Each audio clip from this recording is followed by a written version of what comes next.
नमस्कार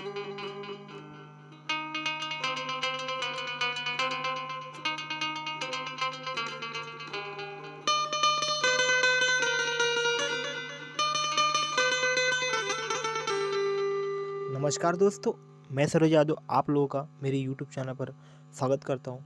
दोस्तों आज हम सीखने वाले हैं लता मंगेशकर जी का बहुत ही सुंदर गीत तेरे संग प्यार नहीं तोड़ना। इसका सीरियल भी आता है एक, है ना, आप लोगों ने देखा भी होगा, तो उसमें ये गाना बजता भी है। तो दोस्तों आप इसे बैच के बारे में बजा सकते हैं और ये बहुत ही मस्त गीत है ना, और बैच के बारे में काफ़ी सूट करेंगे गीत, है ना। तो दोस्तों आप इसे बजा सकते हैं। तो दोस्तों आज हम इसे सीखने का प्रयास करेंगे, तो बने रहिए मेरे वीडियो में आखिरी तक।